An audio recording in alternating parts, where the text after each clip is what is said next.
Good morning, vlog passengers. It's Question Tuesday, the day that I answer real questions from my sister.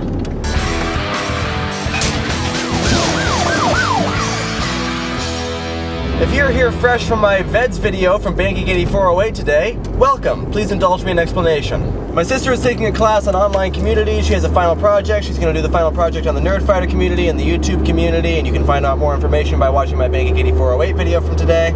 But in this video, I'm going to answer 5 of the 9 questions that she asked. What is a Nerdfighter? Well, I can give you the generic answer that everybody gives, but I'm not going to. To me, a Nerdfighter is someone who stands up and speaks out for the underprivileged or the underappreciated. Whether it be nerds, cancer patients, people in poverty-stricken situations, or just people who don't feel like they really belong to anything.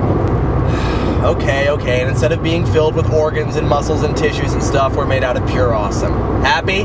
What does it mean to be a Nerdfighter? I believe that being a Nerdfighter consists of 3 components. 1, passion. You have to be passionate about something outside of yourself. Preferably something that involves other people, but Star Wars and Harry Potter are acceptable passions as well. 2, a willingness to be open and accepting of many diverse ideas and points of view. And 3, recognition of the fact that there is no them, only facets of us. How did you become a Nerdfighter? I encountered the Nerdfighter community in the same way I encounter many things in my life, through my sister, who showed me a video of this nerdy guy singing about waiting for the last Harry Potter book, and this other nerdy guy declaring his wish that people would insult each other more intelligently, like with Shakespeare. And by early August of 2007, I had watched all the videos from these 2 guys and was fully a part of the Nerdfighter community.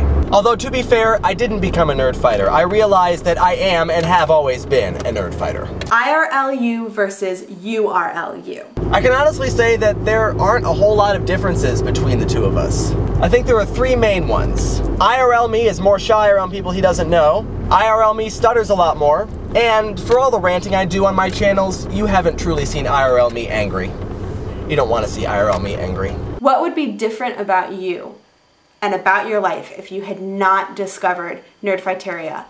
Similarly, if you had not discovered YouTube. I would definitely be a very different person had I not discovered the Nerdfighters in the YouTube community. First of all, I think I would have gone batshit insane. That year I started vlogging was the year that I took off between undergraduate and graduate school. I was living with my parents in an area where I was surrounded by people who were either a lot older than I was or a lot younger than I was. And I was tutoring and substitute teaching, but I wasn't really working full time, so I didn't have a whole lot to do. So I really needed both that community of friends and that project to occupy my time. But also, I think I'm able to analyze and value things more critically, openly, and objectively. I'm more sure of myself and my beliefs and philosophies, and I'm able to articulate them better. I'm a little less cynical about the world than I was. I have seen and truly believe that there are good people out there willing to do good things. I have become more charitable and more industrious myself.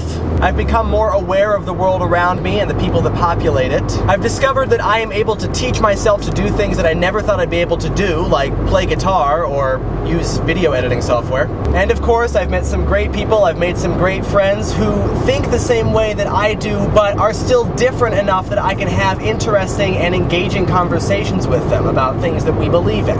I have a supportive and intelligent group of friends. That almost goes without saying. Almost, but not quite, because I said it. Those were 5 of the 9 questions that Cassie posed to the Nerdfighter and YouTube communities, at least the people in those communities that watch my channels. If you would like to see those questions and my answers to the remaining 4 questions, then you can go to my BankGeek8408 video for today. And I'm really hungry. I'm going to go have lunch. Bye.